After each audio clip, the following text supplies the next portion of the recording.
గెలిపే లక్ష్యంగా పోవాలి 16 కాన్స్టిట్యున్సీలో అన్న ఒక ధ్యేయంతో ఈరోజు చేవెళ్ళ పార్లమెంట్ కాన్స్టిట్యున్సీ మొదలెట్టారు.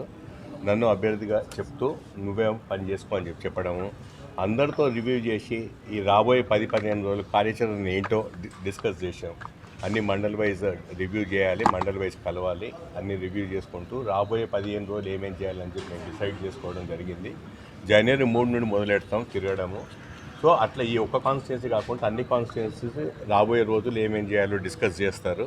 అందరు అభ్యర్థుల గురించి డిస్కస్ చేసి ఫైనల్గా కార్యాచరణ ఏదో చెప్పాలని డిసైడ్ చేస్తాం. అసలు తెలంగాణ రాష్ట్రం అంటేనే బీఆర్ఎస్ పార్టీ అంటే తెలంగాణ రాష్ట్రం. మా నెరేటివ్ ఒకటే ఉంటుంది, తెలంగాణ రాష్ట్రం బాగోలు గురించి. ఇంత 9 సంవత్సరాల అద్భుతాలు చేసి తెలంగాణ రాష్ట్రాన్ని ఒక తలమానికంగా భారతదేశం చేసిన తర్వాత కూడా ఇవాళ కాంగ్రెస్ వాళ్ళు చేసిన ఆరోపణల గురించి నిన్న మా వర్కింగ్ ప్రెసిడెంట్ కేటీఆర్ గారు చెప్పడము, ఆ శ్వేతపత్రంలో ఏమేం చేయడం జరిగిందో అవన్నీ చెప్పడము, అందరు చూస్తున్నారు కదా. చెప్పడం ఒక వంతు, చేసి చూపెట్టింది ఒక వంతు. సో మేము చేసింది చెప్తాం, వాళ్ళు చేయబోయేది చెప్తారు.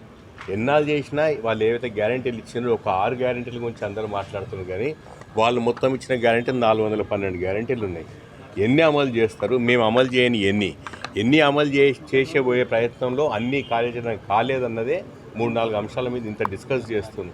సో 412 హామీలు ఇచ్చిన కాంగ్రెస్ పార్టీ ఏం నెరవేరుస్తుందని అందరం చూద్దాం. తెలంగాణ రాష్ట్రాన్ని ఇక్కడ దాకా తీసుకొచ్చిన అంశాన్ని నిజంగా అప్రిషియేట్ చేస్తే బాగుండేది. ఏమి చేయలేదని చెప్పడం తప్పదే అంటున్నారు. నిజంగా చాలా వ్యత్యాసం ఉంటే వాళ్లకు మనకు ఓటింగ్ పర్సంటేజ్లో ఏం మాట్లాడి నడిచేది.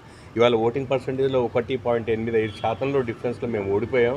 సరే, వాళ్ళ అదృష్టంలో వాళ్ళు గెలిచారు. మేము దానికి ఎన్నడూ కామెంట్ చేయలేదు. కానీ వాళ్ళు వేలెత్తి చూపెట్టడం, అసెంబ్లీలో పదే అన్ని డిపార్ట్మెంట్స్ మీద ఆరోపణలు చేయడం తప్పని చెప్పి నిన్న కేటీఆర్ గారు శ్వేతపత్రం రిలీజ్ చేయడం చాలా పర్ఫెక్ట్ ఉంది.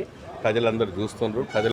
మా చేవెళ్ళ పార్లమెంట్ కాన్స్టిట్యున్సీలో మాజీ మంత్రివర్యులు సబితా ఇంద్రారెడ్డి గారు, పట్నం మహేందర్ రెడ్డి గారు, మా సీనియర్ ఎమ్మెల్యేలు అరకెప్పుడు గాంధీ గారు, ప్రకాష్ గౌడ్ గారు, కాళే యాదయ్య గారు సమక్షంలో, మాజీ ఎమ్మెల్యేలు మహేష్ రెడ్డి గారు, ఆనంద్ గారి సమక్షంలో, పైలట్ రోహిత్ రెడ్డి గారు భారతదేశంలో లేరు కాబట్టి అతను రాలేదు. మరిన్ని వీడియోస్ కోసం ఛానల్ ని సబ్స్క్రైబ్ చేయండి. లేటెస్ట్ అప్డేట్స్ కోసం వాట్సాప్ ఛానల్ ని ఫాలో చేయండి.